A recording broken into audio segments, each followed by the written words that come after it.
Equestria. I'm another world away, but Billy, you look so pretty, yes you do. Rainbow ain't got nothing on you. Hey dear Mr. B, don't you worry, don't you fret. I'll be there if you get lonely, even though we've never met, we'll start to cry. Hello everyone and welcome back to the Moonshadow Mystery channel. As always, I'm your rainbow-eyed bug-hunting host, Compound Eyes, better known to you as Moonshadow Mystery the Changeling.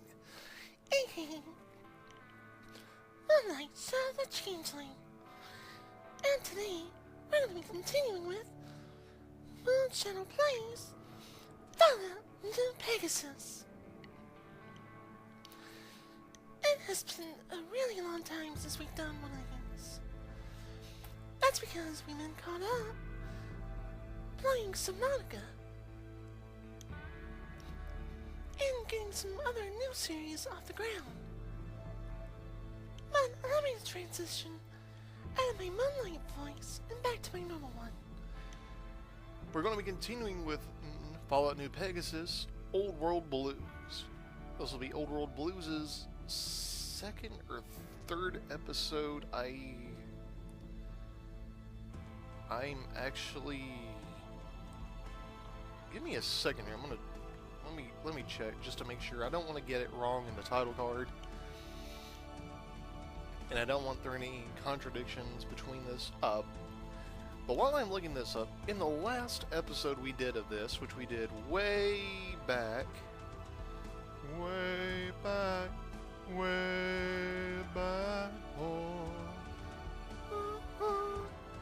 Sweet home. sorry. We did the last Old World Blues video, which was episode 7 of the series overall, episode 2 of the Old World Blues. So this is actually going to be episode 8 of the series as a whole, and episode 3 of the Old World Blues DLC. Or part 3, rather. We did... Holy cow. It was February? It was that far... Oh, right, because we got caught up in Xenoverse. And then we had to play... Xenoverse 2, then we had to play catch up with Fallout 3. Oh, okay. Sorry, I did not realize it had been 4 months. That's embarrassing. But on the bright side, there is a lot of new content on the channel now. And we have figured out how to somewhat streamline the process. As with recording this video, I have another video uploading, which follows into the dystopian thing. And oh, hey Twiley, Fluttershy, Edna, Storyteller. Actually, as of this recording, I actually had a video I did that was part of a new series called Lore, Myths, and Theories with Moonshadow Mystery. Episode 1 involved power armor in the Fallout series. We recorded it inside of Fallout 4, team with the theme of the update. And thanks to the Wasteland Codex mod for Fallout 4, we did so with assistance from this individual right here, head field scribe of the Lost Hills chapter of the Brotherhood of Steel, Welcome back, the Storyteller. You're listening to Galaxy News Radio. Now, And soul of the Kkat whole. I believe we fully have explored all these. We did in a clockwise, or the counterclockwise motion all the way around. I believe... Oops, sorry, Flutters. I believe that I am lost.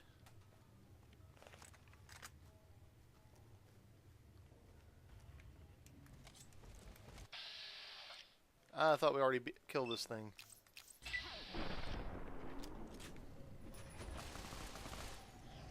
Sorry, Fluttershy.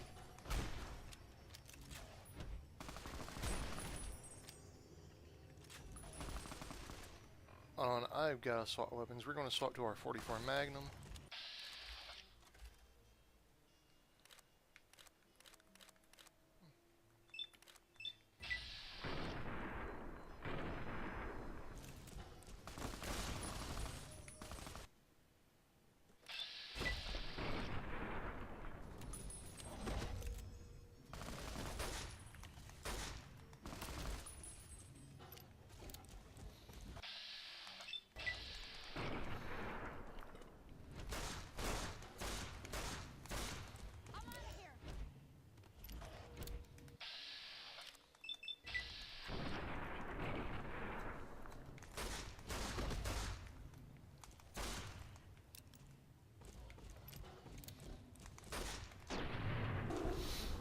Okay, sorry about that. That required a lot more focus than I thought it would. For those unaware of who this is Stripe. Stripe is a miniature alpha Deathclaw. You encounter him here, which, let me check my map so I make sure I get it right. You encounter him here in Higgs Village if you have the Wild Wasteland perk. You okay, Twilight? You okay, Fluttershy? What about you, Storyteller? You alright, Edna? He appears here in the doghouse of Gabe, which is a giant experimental cyber dog here in Higgs Village. I don't remember which way we want to go here. I don't think we want to go that way because I don't think that way goes out. I'm going to go this way. But yeah, he is actually a... Hold on, do I have a stim pack? But he's actually a reference to... Or, I mean a healing potion, sorry, I forgot that I've got this with Fallout Equestria mods, so some things are named different. But he's a reference to the main villain of the Gremlins movie franchise, Stripe, which is the lead gremlin that pops out of the Mogwai gizmo after he is 8 past midnight, and it becomes much more monstrous after they get wet. Anyone who's not familiar with the Gremlins franchise, it was somewhat of a B movie in the general scheme of things, but it was actually a really well done creature feature of the 1980s to 90s. It is worth a watch. It might give younger audiences a little bit of a freak out, but it's actually a good movie. A bit of a cult classic these days. Now, I don't remember what quest we're currently on. Okay, we were finding the missing modules for the Sync, Autodoc, and Bio Research Station. Now, thankfully for us, we're actually near one of them. The others are in some of the more dangerous regions. We can actually get to the one by going... Can only be disrupted by a specific frequency. Okay. If anyone has Hold found on. the frequency, last seen around X8, let the dome know at once. I actually have my volume on my computer set pretty low, but that was still very loud. We can't go past those pylons. Those pylons will actually do some major damage to us. But we can get to where we need to go by going this way. We do risk running into, I believe, robots. And I hope I get the animal friend perk on this character. I don't remember if I do, because if we don't, we may have some issues.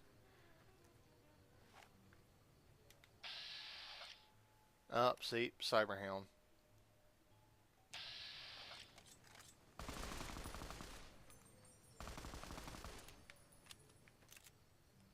Oh, hold on, I got the volume too low now.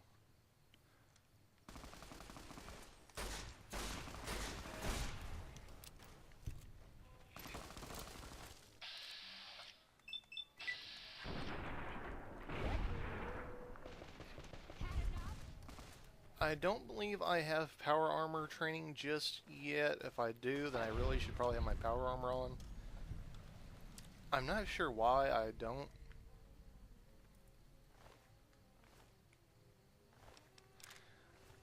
But yeah, for those who don't know, Cyberdogs are a pre-war creation. They're taken by combining Robco and General Atomics robotics parts with a living canine host, creating a cyborg hybrid. The brain is augmented with the same sort of technology used to create robo-brains here, which not only helps to preserve the brain, but also uses the brain as the central processing unit. The dome is filled with a substance called biomed gel. This biomed gel degrades over time, but is the main thing used for stimulating the neuroprocesses of the brain, keeping it healthy and active. As the biomed gel deteriorates, the brain itself slowly starts to rot and experiencing gray matter degradation. This is the same kind of thing going on with Gabe, not Gabe, Rex, who we encounter if we decide to make contact with the Kings. Rex is a pre-war cyber dog, just like these other ones, most likely from the place known as Dogtown, as it's known post-war. I don't remember what the actual town itself is called, but it lies in Legion territory. As you can see, military cyber dogs like this one, their dome glows an auburn orange, while police it glows red. There are others that it glows more of a bluish color. I believe Rex is kind of a blue color with a little bit of a red tint. He is brandished with a legionary bull icon. But anyways, a lot of these cyber dogs come from the same place as do a lot of the Legion mongrels. Legion hounds, I mean. Big Mountain, I, Dr. Mobius, will soon control you and all of science.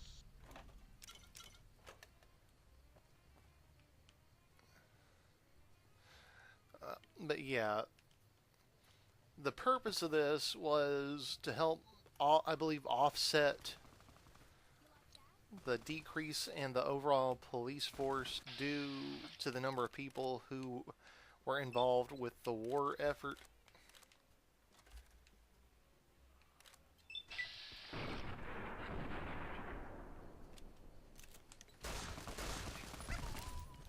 With more people fighting the communist Chinese and the other communist forces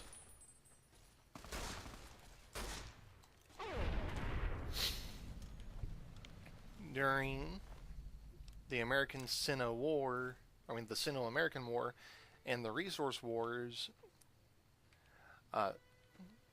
cybernized canines were created to help with the policing, as well as to help make them a little more durable in rugged situations, specifically locations such as here in the Mojave region, where the general landscape is a little rougher. They wanted I believe what the point was creating a canine unit capable of withstanding the harsh conditions without needing the same type of biological maintenance as a normal hound would, permitting them to patrol areas that would be a little too rough for organics. The reason there's a military one is, again, to offset the fact that there were less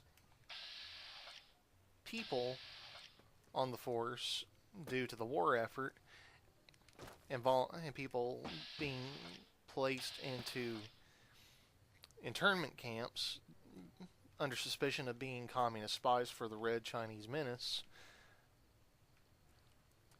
And so this was just, again, mainly just to help flush out the number of people. I didn't intend on this becoming a part of the lore segment, but this was a nice way of killing some time while we look around here. Now this is the outer remains of, again, the Y7 medical facility.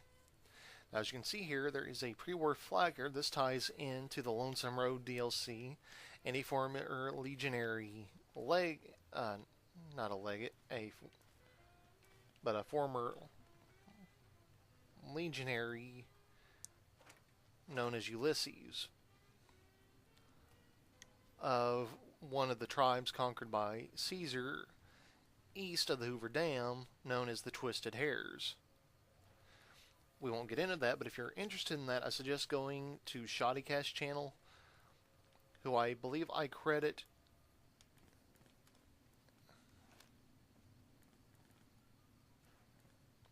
What's wrong with you two? I believe I credit them in the video description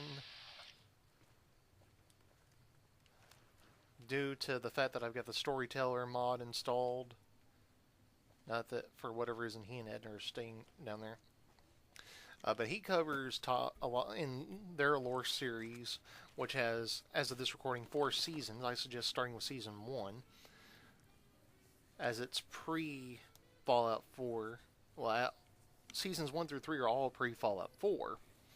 But season 1 is strictly a pure lore segment. But we're going to go in here. This marks how Ulysses marks areas he's been.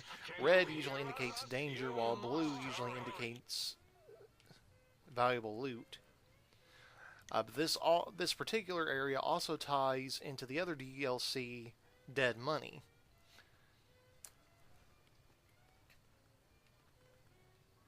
Both DLCs connect here to the big mountain through the main...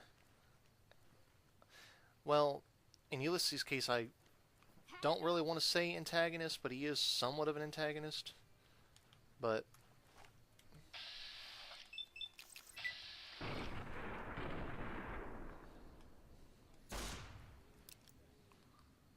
anyway, through the main folk characters of their respective DLCs.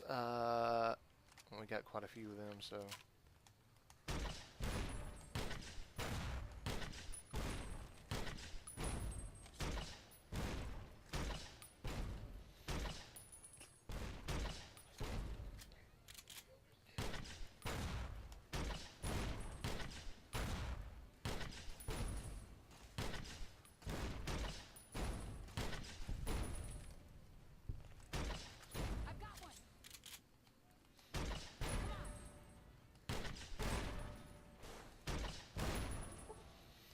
Sorry about the silence, everyone.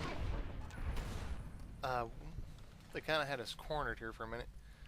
But anyway, Dead Money ties to a former Brotherhood of Steel elder known as Elijah. Father Elijah, specifically, is the name he goes by. While, again, Lonesome Road ties into Ulysses. Both characters are connected here, and you find holotapes and things left behind by both of them as you explore here. We're going to go in here. This is where we got to get one of our things at. But before we do, if I remember right, because I have played all these games before from beginning to end, prior to starting my fresh series on here, I did them all in their base format. And most of the series on here are with mods.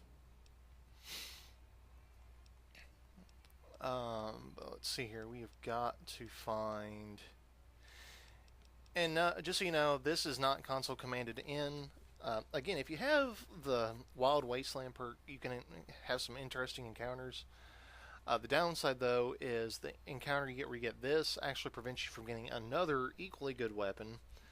The real downside here, though, is that alien power cells are exceedingly rare, and I'm not even sure if it's possible to get more without console commands, and I do not want to console command anything in. I'm probably going to regret this. I'm going to swap to this. But this area is filled with robots. Robots. Alright, real quick. These Mr. Handy units are marked as Dr. Orderlies. Mr. Handy units in hospital settings is actually not that unusual for the Fallout franchise. Fallout 3, you encounter an orderly unit of sorts in a hospital that is overflowed with super mutants. But these, I believe, were part of the inspiration behind the creation of Curie, who was a companion in Fallout 4, that is a modified Ms. Nanny unit that specializes in medicine. If you notice here, they have similar color schemes to her. Although Fallout New Vegas and Fallout 3 was before they really started working on humanizing them, you know, with the eyes. As you can see in Fallout 3 and New Vegas here, the eyes are very, very basic. they're either black or red, depending on what type you're going against. There's no dilating iris. I mean, they did that for basics. And as you can see, this cut through the orderly like a hot knife through butter. That's because this chainsaw here, whoa, leveled up. Leveled up. Sorry. I'm not sure how many points I have because my thing indicating that I am recording, which is good, is in the top right hand corner, and it's covering up part of that. Oh, I got 14 points. Duh. Well, let's see here. What would be most important here? Given what I know, I'm going to say repair would be very much useful. We already got a maxed out lockpick skill. That I believe I cheated in order to get because I was having issues with some things, and I legitimately needed the lockpick skill to get into different places. Oh no, wait, it tied into one of the Followed Equestria mods I have installed. That's right, that's right, that's right. So, my bad on that. We are going to go ahead and boost our melee since we've got so high on that. We're going to go ahead and boost energy 1. We're going to go ahead and put the rest in explosives. Alright, now we need to keep our eyes out because there should be a... There it is. The auto dock. We need that. I hope I have enough caps. Trying to... Where do I gotta go to see my caps? I don't know. Again, my little thingy here is kind of covering it up, so I can't really tell.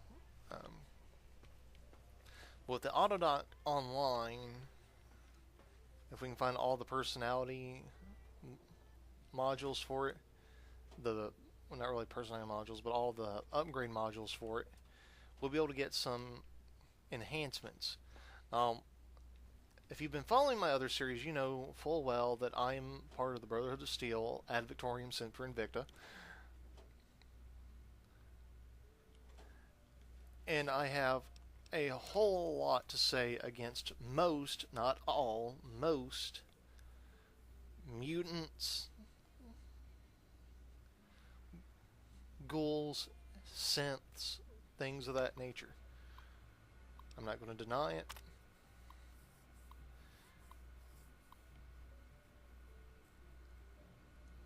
Super mutants, for the most part, you can ties back to the Mariposa base with Captain Roger Maxson, our founder, and to Westet, the developer of the power armor, but also the developer of the FEV. Okay, what's this? Trauma homes, streams. Okay.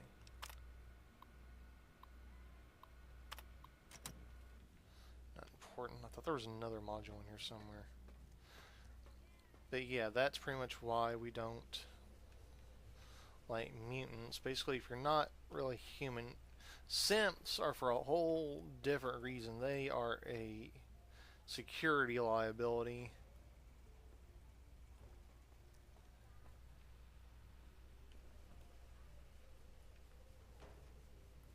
There it is. It's one that'll allow us to make some cosmetic adjustments, I believe, if we so see fit to do so. And thank God I jumped up on that. Now, I don't know if we... Darn it, I did not mean to do that. Let me look here, because... Do I have my power armor? I got my scribe robe. I don't remember where I got the scribe robe at. So we got our stable suit. Where do I have... I may not have one. Got the... Okay, yeah, we found the remnant armor. I don't think I've got power armor training yet, though. Do I? No, I do not. That wasn't what I was looking for, though. Where is our... It's a sonic emitter, I believe, or some... There it is.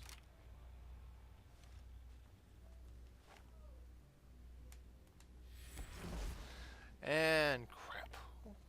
I was hoping... I couldn't remember what we got before. Okay, that's one of our auto dock upgrades. That's good. We're probably going to go and install these shortly. Once we loot what we can. We're going to have to come back here later in probably in a different episode. Because I've got to go through a whole nother section in order to upgrade this in order to get through the shields. That's going to be a fun one. The Dr. Orderly, MD, PhD, DDS, repetitiveness much.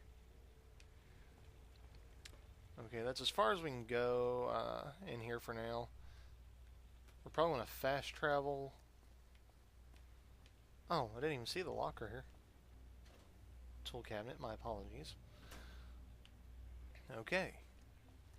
Yeah, we'll have to come back here another time. Let's see here. Still somewhat used to Fallout 4's controls, so I'm having to readjust a little bit. There are a lot of Venture Brothers references. As a matter of fact, Dr. O, aka Dr. Zero, is voiced by the same man who's the voice of Dr. Oh no, I'm trying to remember what his actual first name is.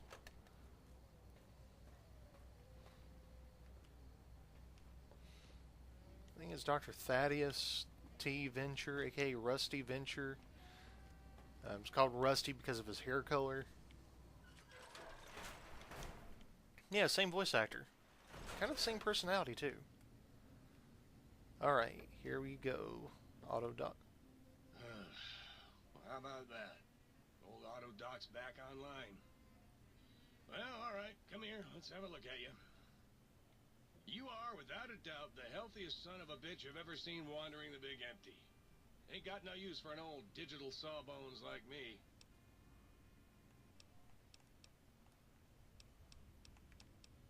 Concerned about the state of your mind, are you? Well, such things...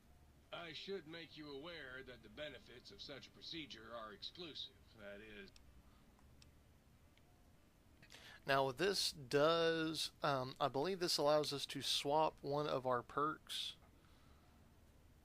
that we chose when we were first creating our character. Let me verify this real quick.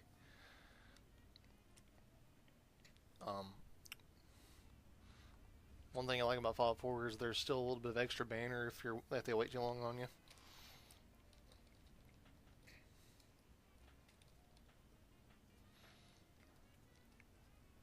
But I want to make sure that I give you the right detail about this first. That way I'm not leading you astray. We're almost a half hour into this episode already. That was not intended, I assure you. Let's see here.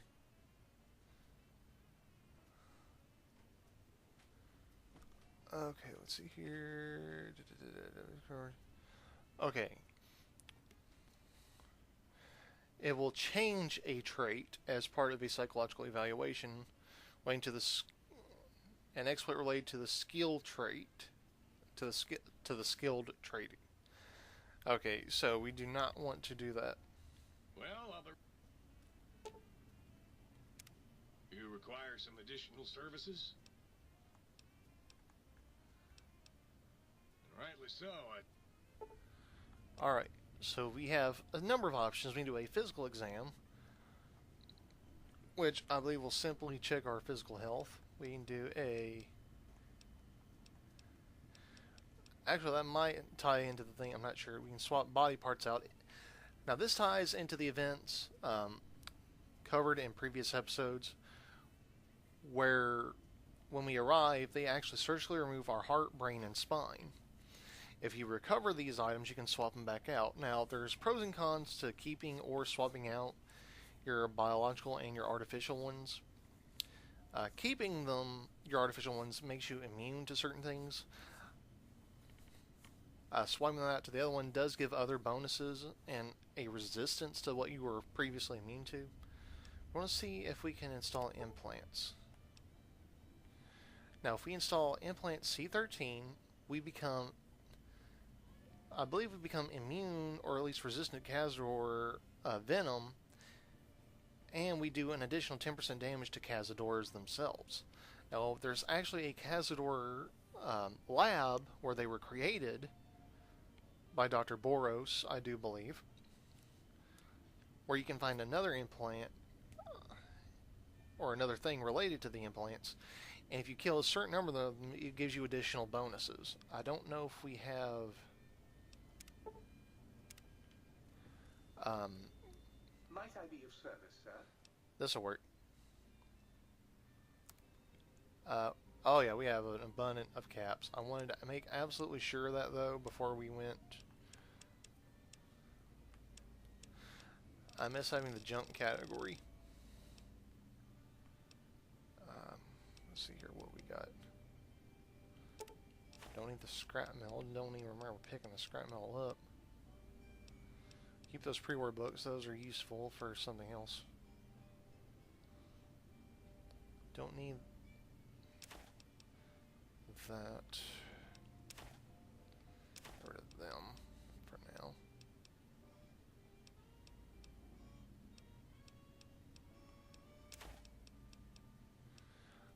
But right now what I'm trying to do is just trying to free up some space. More than anything, I'm not really concerned about how much. I'm more concerned about lowering my weight. Foot bone's connected to the leg bone. The Autodot was asleep. Additional services? That was funny.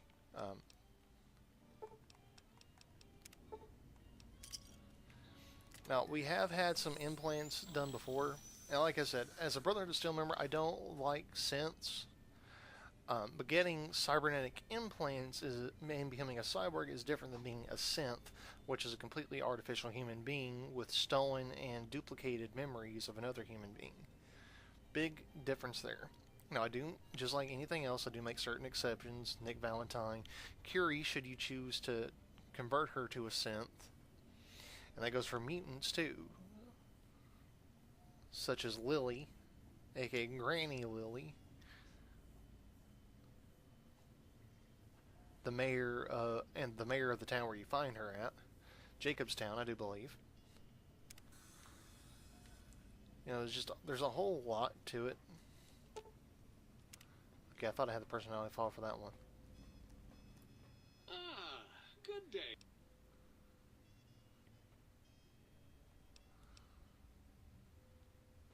Alright, if we get all the things for him, he can actually create...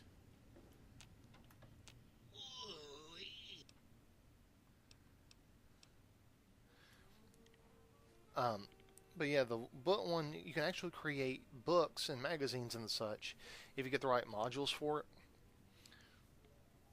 The members of the Big Mountain Research Facility were so anti-communist. It's ironic. They say they're anti-communist, but a lot of what they were doing ties to communism itself. I think that's highly appropriate given our current state of affairs in the nation right now. Guess you could say I did. Got yourself a son. Right.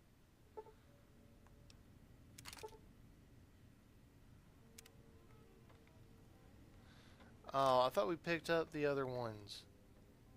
No, no, no, no, no. Oh, no, we may have to go back to Higgs Village, because I had other... yeah, I put a lot of our extra stuff in here for now, but I thought I picked up the other sound modules. What's the haps? Oh, I forgot to give it to him. My bad. Okay, we have two of the Revelation one. We're going to swap one to Opera Singer. What's the haps? And we're going to swap the other one to Tarantula. Now, we'll still have to go through the thing in order to properly select them. But look here. The Opera one does additional damage to robots, powered armored enemies, and has a critical kill dismemberment function. This will be essential if we decide to do the Dead Money DLC later, because the ghost people in Dead Money have to be dismembered in order to be killed. This ties into a unique strain of mutation which was developed here at the Big Mountain Research Facility. Now, under normal circumstances, I wouldn't be able to use that in Dead Money, but because we have the Storyteller, Twilight, and Fluttershy, who are all outside of the rules of companions, I'll be able to bring them with me, and we'll be able to bring in gear that we otherwise wouldn't have access to until after the fact.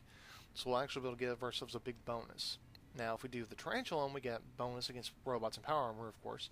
We also get a incendiary critical strike. Now, if you look here, Opera has a 40 damage threshold with 43 damage per second at 50 energy damage, whereas Tarantula does 75 energy damage, 47 damage per second, and a 44 damage threshold.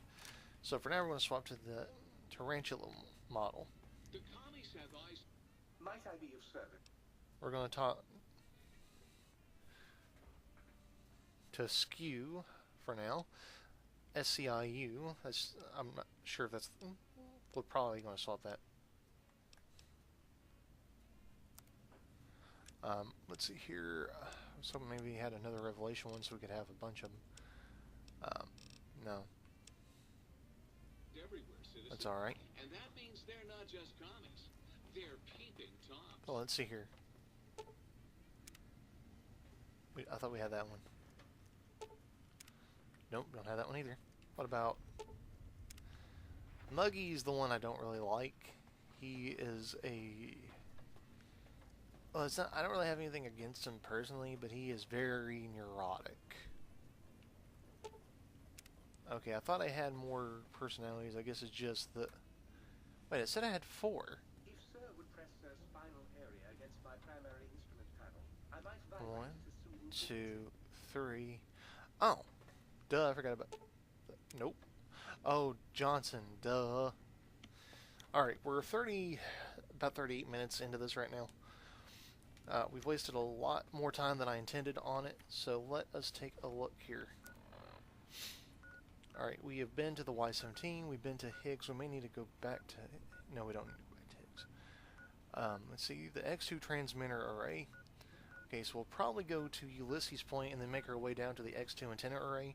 Now, there are Y-17 trauma harnesses that patrol between Higgs and the X2. If you've never seen them before, they are kind of disturbing. I believe there was a real-world application being developed for them at one point. But essentially, the Y-17 trauma harness was supposed to be a combat suit worn by soldiers that in the event they got critically injured, arms broken, whatever, it would be capable of overriding their body through the use of mechanical servos built into the suit and transport them back for medical attention. There was a similar setup created for a version of the T-51, the medical unit, which you can find in Fallout 3. I spoke a little bit of it in our lore series that we recently started, that would inject the wearer with chems in order to keep them healthy in the field rigors of battle. Now, there is a stealth suit we will be encountering here at the X-13. This is a treacherous stretch of road here, because it's filled with stalkers, night stalkers, cyber dogs, the occasional robo-scorpion, and a couple of Y-17 trauma harnesses.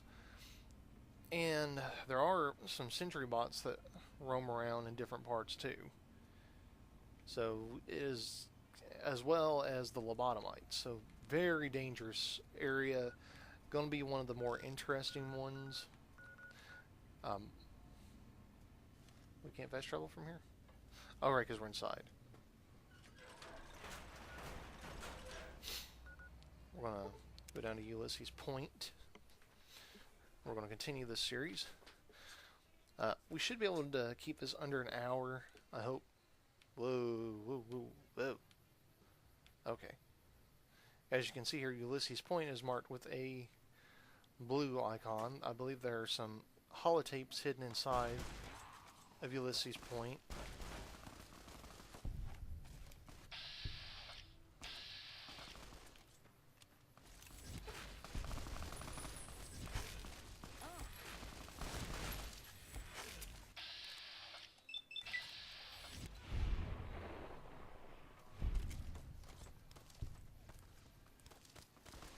Alright, hold on.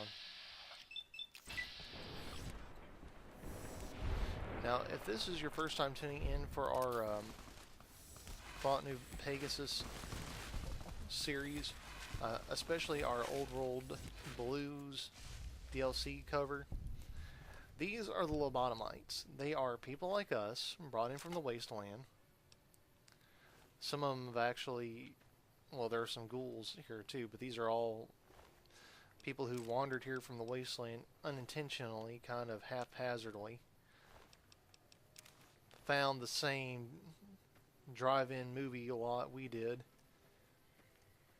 and they're paying for it. And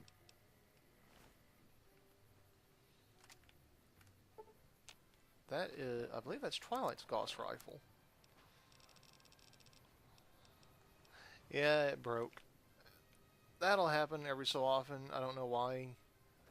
I'll have to get it fixed later.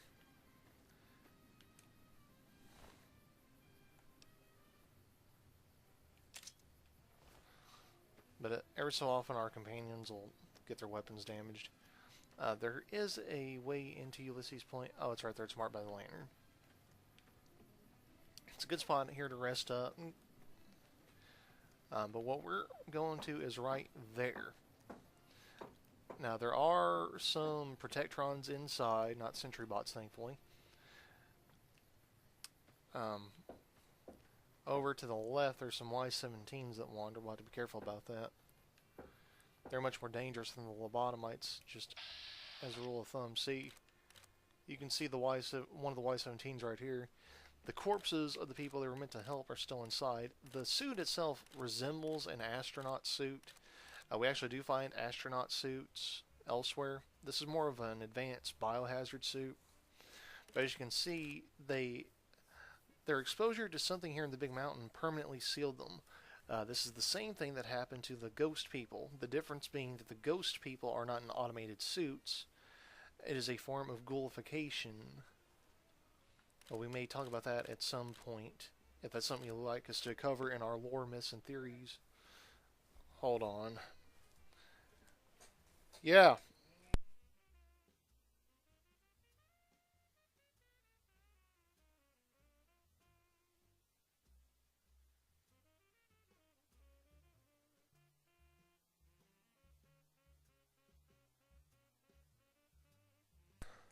Sorry about that, everyone.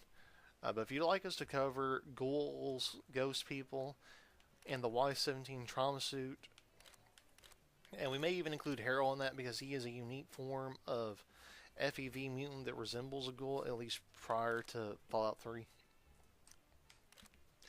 Then we'll cover that. If you want, though, you can go to Shoddycast and check out their lore series because they cover a lot of this stuff. Or you can check out the Nth Apple, which is another lore-based series that covers a lot of these things as well. Just not in the same way. That's THENTHAPPLE for those curious. I'll leave a link in the description for both. Or I'll try to. The trauma harnesses generally carry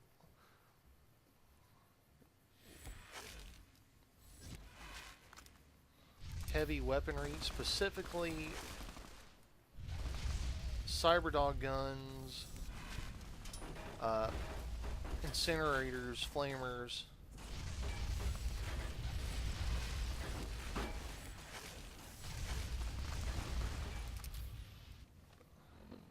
Yeah, our current weapon is not going to do it.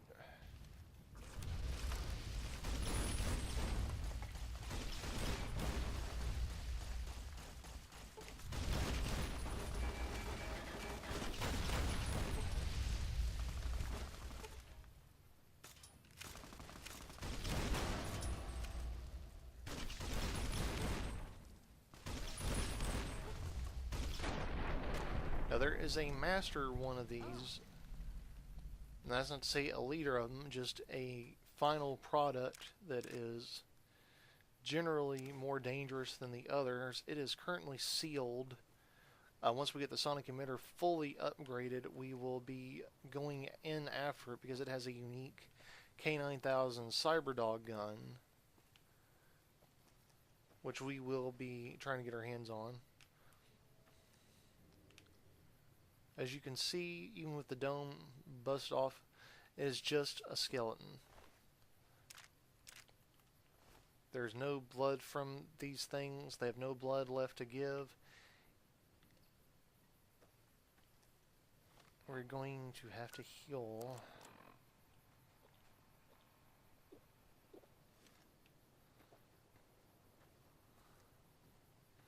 As you can see, Ulysses has been here before. He apparently thought it was too dangerous to go in after it. Or he deemed the prospect of helping Big Mountain to be too excuse me, risky and not worth the effort. And this was his way of trying to warn us of that fact. Problem is, we have to help them to some degree or we're stuck here. So, there's pretty much that.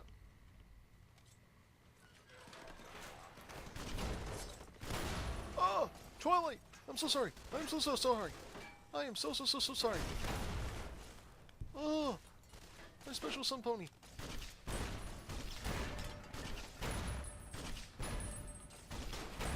Why am I still using this? No, I need something different. I need something different. Where? No. I could. It'd be fun, but no. I have something better than that for this. Was that? No. I thought I had the... Wait, do I is it up here? Did I pass it? The invert? No. Should have been down there, probably. I don't know. I thought I had the Proton Inversal Axe, which is a superior version of the Proton Axe. I'm not finding it, though. I hope I didn't put it up or do something with it. Of course, I may be getting my memory confused. Plus side is you can use the throwing axes to repair the standard one. You can see this is a huge bonus to robots and power armor. You may be wondering why I'm wanting to use this. Because I'm probably less likely to hurt anybody unintentionally. But thankfully our companions are tending to the Protectrons themselves. So we can spend a little bit of time looting and looking for what it is we came here for, other than just the antenna relay. We'll get that shortly.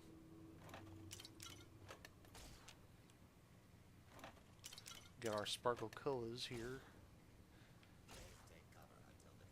Sparkle Culla is the followed Equestria version of Nuka-Cola. Ah, there we go. Light switch number 1.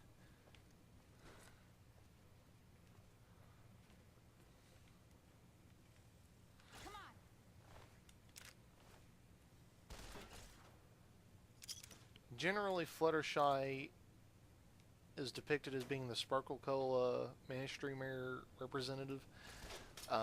Sometimes Twilight will be the one depicted by it. It's confusing. It's a little inconsistent.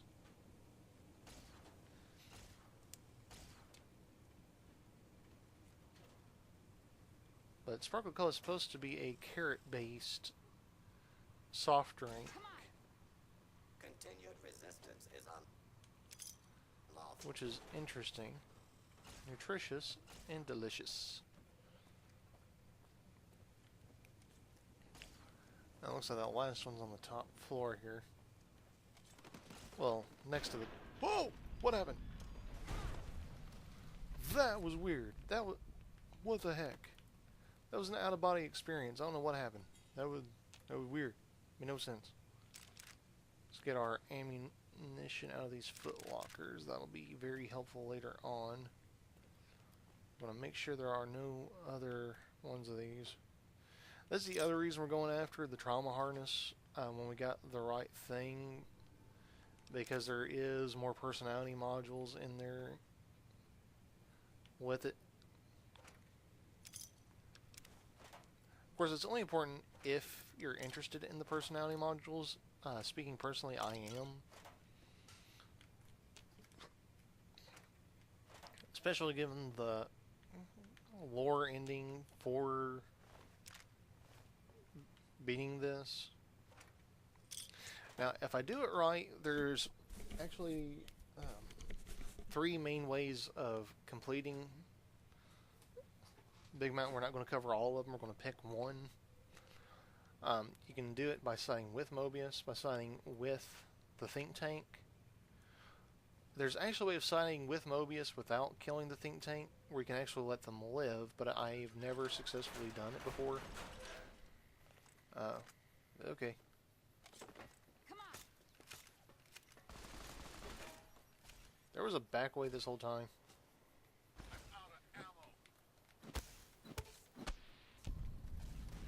That is a Saturnite Fist. The Saturnite Fist is a variation of the Power Fist. The difference is similar to how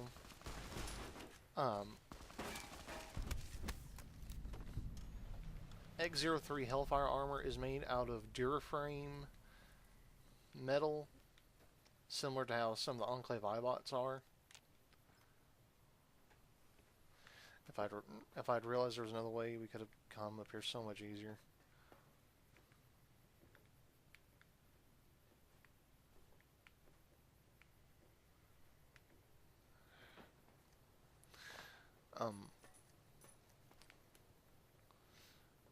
But yeah, just like the Hellfire armor is made out of a Duraframe metal, and okay, what happened here? Oh, we went out the door. We didn't go out the okay. We'll go back in a second. But just like the Hellfire is made out of Duraframe metal, Saturnite Fist is made out of another unique metal, which can be superheated, creating a heated version of the Power Fist, essentially. Now you can get heated Power Fists in Fallout 4, but they're not made out of Saturnite material. Superheated Saturnite Fists are extremely powerful, extremely useful. Okay, this ties to another area, and if we have enough time, we might explore it. It's actually a fairly dangerous area, but we got backup, so we might be alright. Let's see if there that antenna relay is what we're after. But the other area where we were looking at a second ago ties to the lobotomites. And I didn't even realize there was a way of going there without, you know, taking the hard way to do it. So that's something I didn't know that now I do know. Which is always good. It's always good when you can be surprised by something that you know fairly well.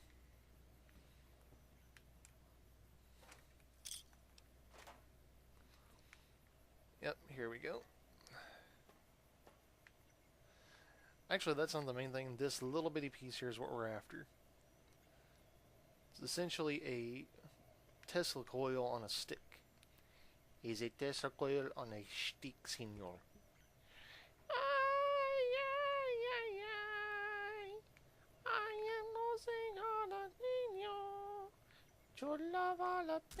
Oh, I was goofing around, then I got hurt. Oh, that's my fault. I should have shut up. Okay, let's just take this. And unfortunately, taking that triggers Robo Scorpions appearing around the. Whoa! I was near the perimeter. I didn't realize I was near the perimeter. Oh, okay. There was actually. Okay. The dish hangs out over the perimeter. That was something I was not aware of. Problem is, we're going to have to fight our way through some of these Robo Scorpions.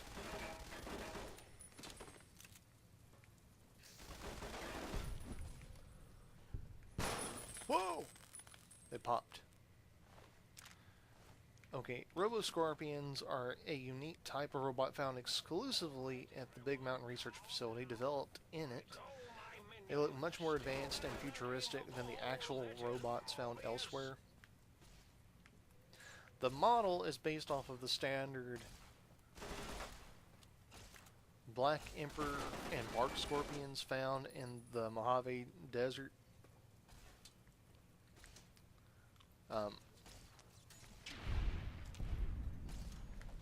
They have mechanized, hydraulically powered pincers,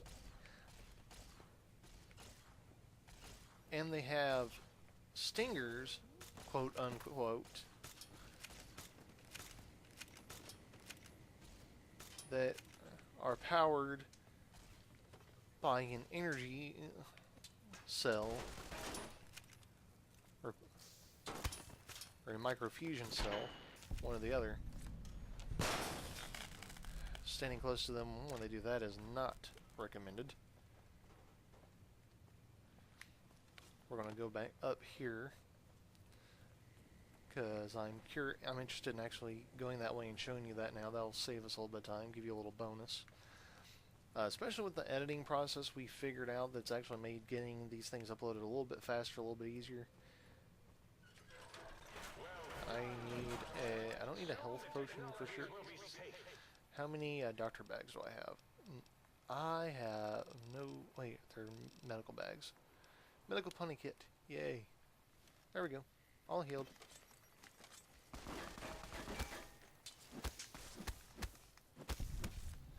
Now if you got good melee, you can swing fairly quickly, and so much for our... in order to get that I gotta swap.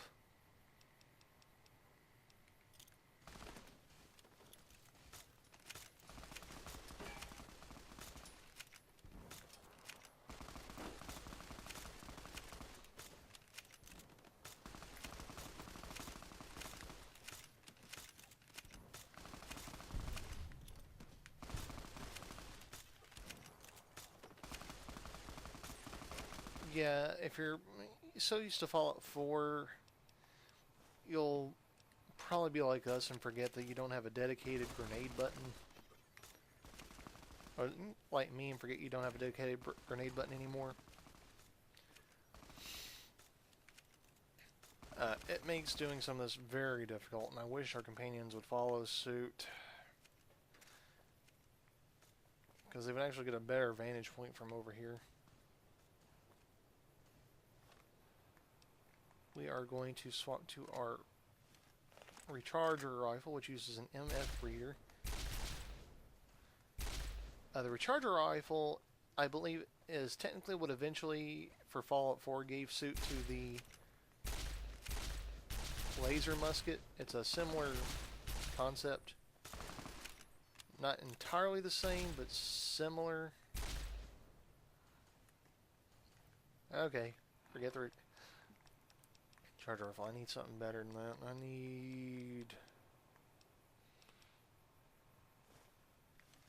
Everybody stay the heck away from me for a second, because this is...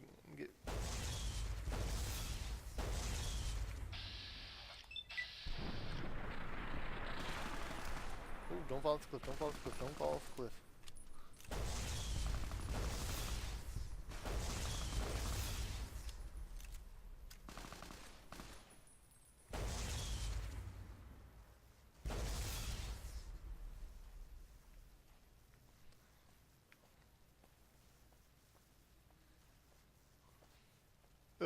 Falling off the cliff is bad.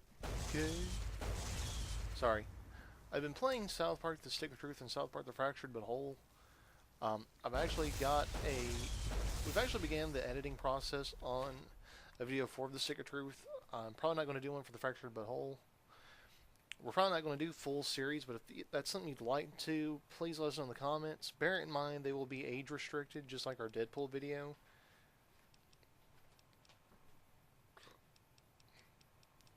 Just for the purpose of avoiding any issues.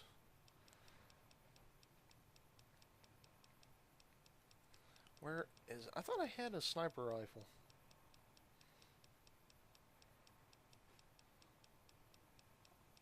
Was it Bo... or maybe it was Bozar. It might have been Bo... There it is, my anti-material rifle. The NCR was actually good for something. I actually have this same rifle in Fallout 4 right now, thanks to a Creation Club content package. Oh, yes. Oh, yes. Oh, that was satisfying. Okay, now where is our... we're just going to go with the chainsaw. But yeah, I know a lot of people have issues with Creation Club paid content. Hopefully Bethesda won't be going to a purely online and paid content microtransaction thing. That would be horrible. I am actually looking forward to Fallout 76. My friend Shauna and I have been talking for months and months how we wish we could travel the wasteland together and cooperate with one another. So the fact that Fallout 76 is going to allow that very thing has us both very excited. Ooh, varmint rifle. I don't really need it though. I got one. Might be able to sell it though. You know, we're both very anxious for it. The cuckoo's nest, or the cuckoo's nest rather. This is where a lot of the lobotomites just kind of congregate. You know, where they nest. I don't want to gather too much stuff because the weight is going to be insane. But yeah, she and I are both looking forward to finally being able to team up together. Oh, it's Smarty Pants. You like that?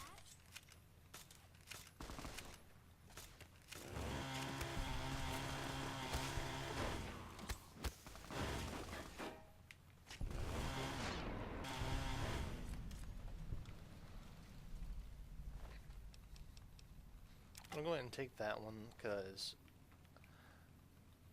honestly, every time you come across a proton inversal axe, throwing axe, you're really better off going ahead and getting them. Because honestly, if you don't, you're just going to have to go back after him later anyway. I did hear that they're bringing back the requirement to have to repair and maintain your weapons in Fallout 76. That'll be interesting. I think that was missing even from the survival mode on Fallout 4, which is a little strange. That's something you figure would have been in survival mode. So I know that's kind of a mixed bag for some people. Some people love that they don't gotta worry about their weapon maintenance, and others kind of missed it because it added a certain level of realism to it. I can go either way. It's just more of a time-consuming and money-consuming asset. Alright. Let's clear out the cuckoo's nest, get what we need from in here, and we'll head back to the sink in order to end the episode. Now there is a specific patient in here who is very powerful. Got another out-of-body experience. I don't like out-of-body experiences. Not in these games. Normally I'd be all for it, you know. I'd be for the opportunity.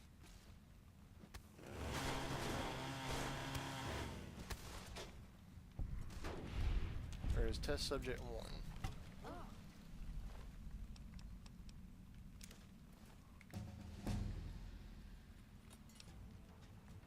Alright, we are going to 1, 2, 1, just because I kind of like rounded numbers. We're going to go ahead and boost that because that'll help our power. Some of us better boost our medicine. We have 1 left. Just going to go ahead and put it here. Yeah, okay, initially you're really only supposed to get like 1 every other level in New Vegas. I got a mod that actually I've got a couple of mods actually. One makes it so that every level I can pick a new one, and the other one adds new ones that aren't part of the base game. So that's what a lot of these are.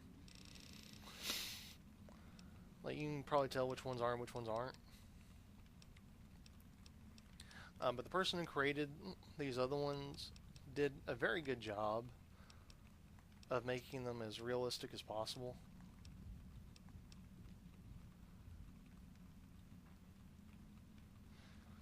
This perk is actually meant to counter the fact that in Fallout 3 we have the ghoul mask, and that's exclusive to Fallout 3. You figure that'd be something that someone came up with all over the waste, but no. I wish it was. I wish it was something you could craft by gathering ghoul skin. We're going to go with the adamantium skeleton perk. We're already cyborgs at this point, so it really only serves to help us. And again, proton axes, really better off gathering them whenever and wherever you see them. Now, I think there's a small chance that Patient Zero will actually have on his possession, and I believe all lobotomites, for whatever reason, are male. I've never seen a female one. I'm not entirely sure why. These particular lobotomites in the cuckoo's nest, yes, cannibals, as you can see.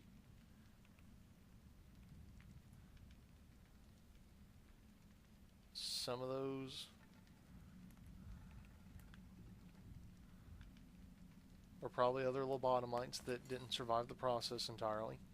They have an obsession with toasters. This is one of the reasons we're here, was to get the Sync Project toaster.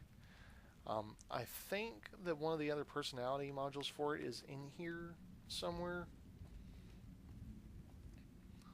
Bear in mind that Toaster is going to get real annoying real fast, because he is, for lack of a better term, insane in the membrane.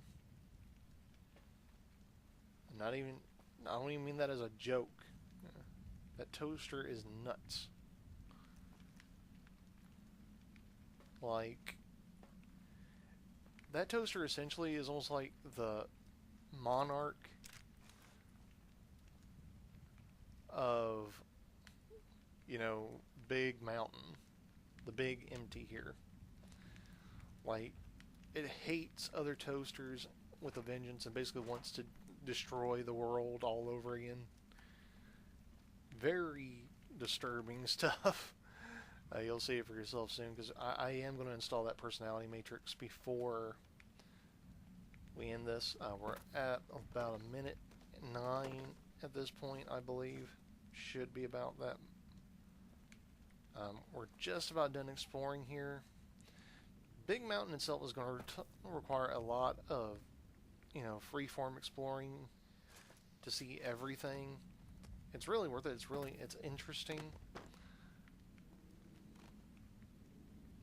I believe there is supposedly a research facility that it drew some inspiration from.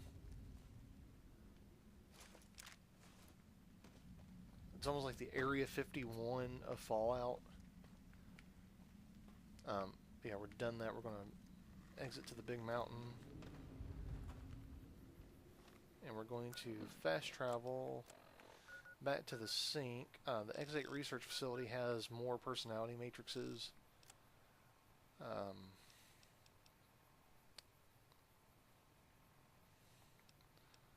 Oh wait, no it doesn't. That's the X8. Yeah, unlike previous games, you're stuck with just one for each. And we'll cover the Gardens of Equestria DLC stuff in a future video after we complete Big Mountain. Old World Blues. For now, let's head back to the sink's balcony and go inside. I may have to put some stuff up so that we're not bogged down as we continue exploring, because there's a whole lot we're going to be gathering as we explore. I'm actually glad I got back around to doing this again. I've missed doing New Vegas. Even with Fallout 4, much as I love Fallout 4, Fallout New Vegas is something special. See, here's your real spines. We could get these installed, the spine and heart reinstalled right now if we wanted. I'm not going to. I know there's a good perk you can get for doing it. I've never gotten it. I like the spineless, heartless, and brainless perks because they make me immune to things and offer a significantly higher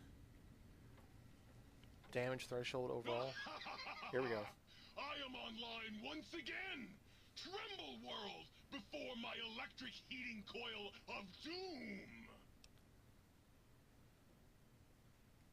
A toaster is just a death ray with a smaller power supply. As soon as I figure out how to tap into the main reactors, I will burn the world! Have you ever tried to indulge in all-consuming urge to kill when you don't have opposable thumbs? Or hands? Or anything other than a bread slot? You'd have a lot of pent-up anger, too. Well, since... You should be afraid! I am the scourge of all small appliances, and the boogeyman that keeps lesser toasters awake at night. Not just murder, I tear them apart and render them down to their base. You want some weapon schematics? I can show you some fucking weapon schematics. You want a superheated Saturnite power fist? I can hook that shit up! Oh, baby. That is a thing of... There you go. Have fun. Alright, like I said, the Saturnite Power Fist, which is... Saturnite is a unique material exclusively found here in the Big Empty, the Big Mountain Research Facility, and I keep doing that. Let me see if I can show you the Saturnite Fist real quick, because I believe we had a... Here we go. There we go. As you can see, the Saturnite Fist looks physically identical to standard Power Fists, aside from being branded with the Saturnite logo and being a more of a cobalt blue than the standard gunmetal gray. They offer unique... I believe I have a regular Power Fist I can do for comparison. Yeah, the Power... compared to the standard Power Fist, they're visually the same. This one has the chrome tubes and high valve caps. This one does a 50 melee, 51 damage overall, 39 DPS. Whereas a standard Saturnite Fist does 45 melee, 42 DPS, and 32 damage overall. But a Saturnite Fist, and there is a comparable Power Fist with speed bonus on it as well. But the Superheated does 55, 69 DPS, 58 damage, and does critical heat damage. As you can see, the Superheated one glows red hot. Like, literally, there has to be some sort of gauntlet included with it that takes the heat away when you're wearing it to avoid causing any major damage to your body. Because even in first-person mode, you can see this is brutal looking. Now, we did get a light switch one. We're going to wait until we find the other one before we show it off and get to know it a little bit. We have plenty left, such as Little Muggy here, which is a rip-off of Robco's own Securitron. It is a Big Mountain variant. Now, even though its personality matrix is missing, it does still have certain automated functions that just allow it to move. See there? Ralphie the Robot's Incredible Odyssey. This is referenced a lot in the Lonesome Road DLC. We'll cover that one day in the future. That's something everyone wants to see after we're finished with Old World Blues. And as you can see here, even though it's a Robco product just like our Pip-Boy, the Big Mountain Research Facility has the Securitron Mark 1, Mark 2 schematics.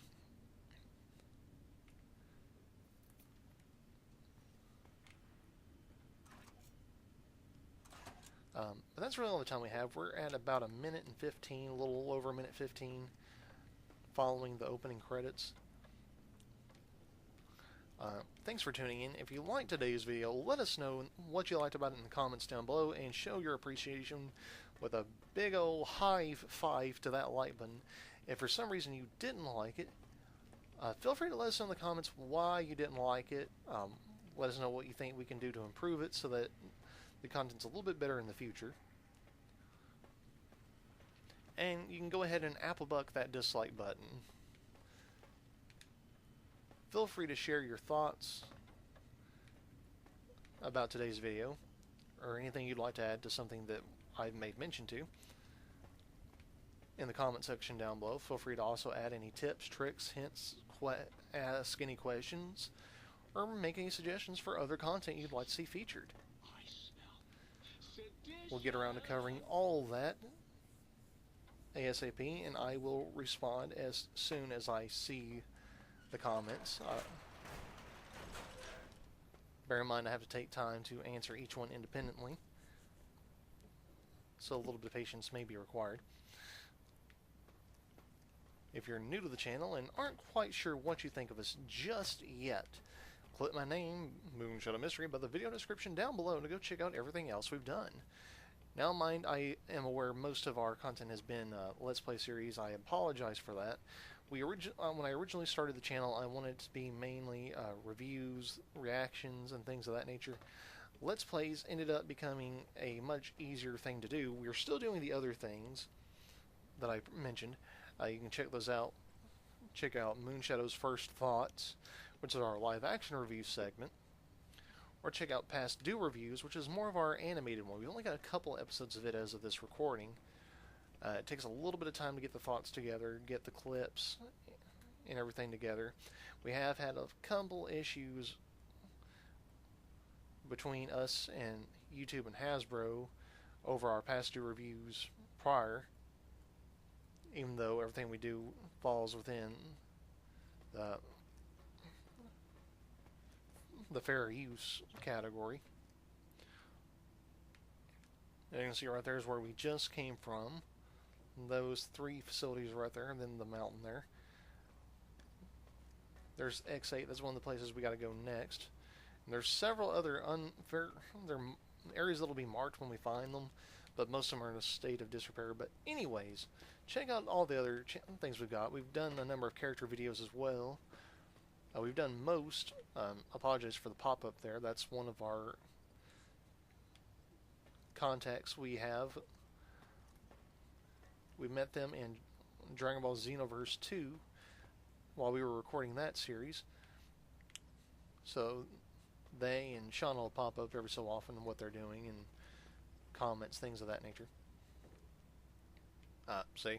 Popped up again. Don't know why. Kind of weird. I don't know if I can turn that off. I've actually got a separate... my laptop I use when I'm doing research when we're doing these kind of things.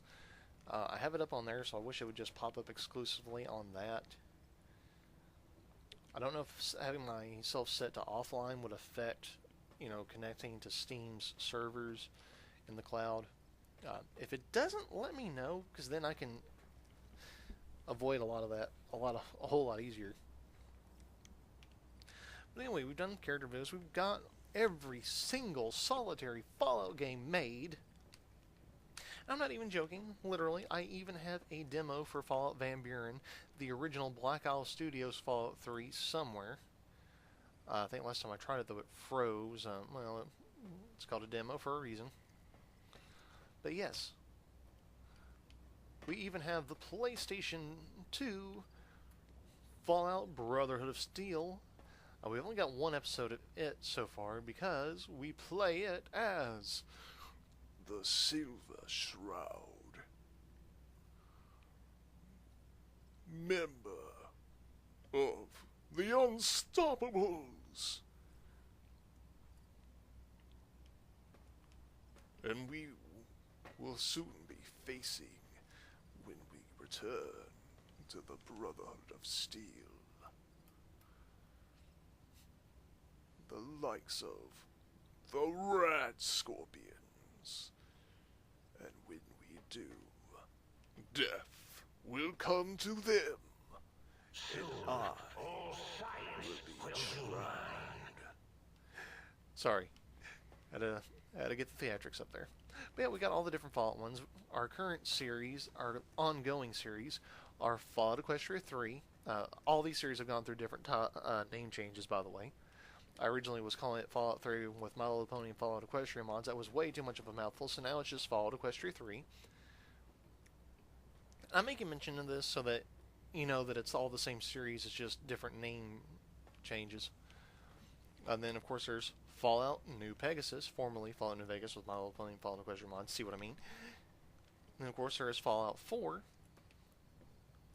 which we call Fallout Holstein.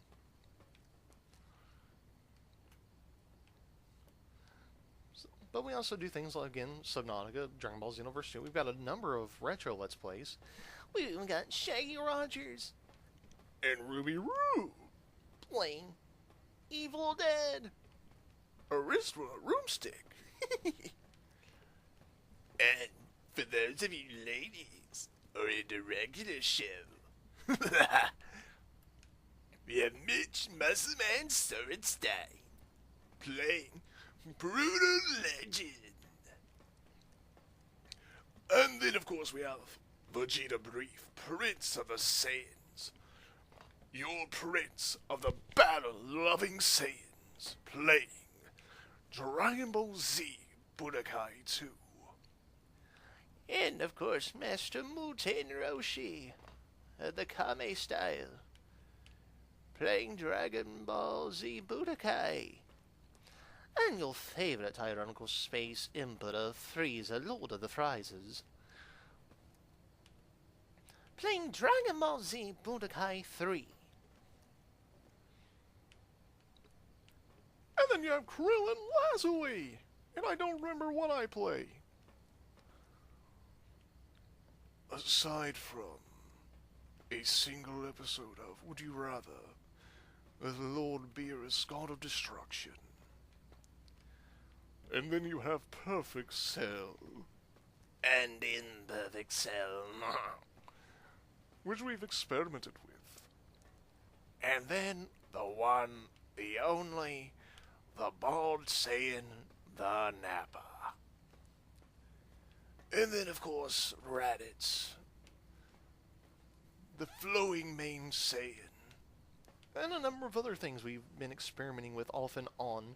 We tend to do a lot of those kind of impersonations during our different videos. Including, but not limited to, our impersonations of the fine-feathered hippogriff, Silver Quill. I'm not very good at doing Silver Quill or Brawny Buck or any of the others. I do tend to impersonate them vaguely, just because, you know, they've done a lot of help me out a little bit with getting my confidence up, help me figure out what I need to do with the channel, and just generally, you know, things. But that's not all we do. I've also done... Give me a sec.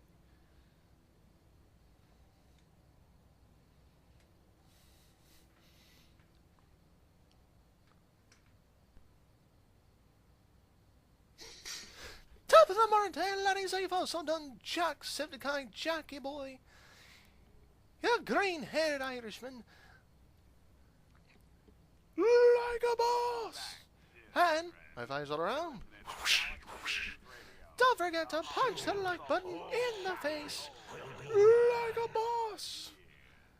If there's anyone else, any other YouTubers or any other characters from different franchises, anything you'd like to see me do an impersonation of, or a song cover of, or any of that, let me know in the comment section down below.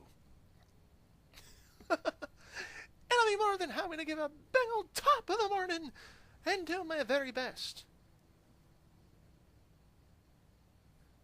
But anyways, everyone, sorry about that. This has gone on long enough. This is almost an hour and a half at this point, and that was mainly just because of blathering on for the last few minutes. But yeah, check out all the different content we've got. Again, song covers, character videos, impersonations, Let's Plays, reactions, reviews.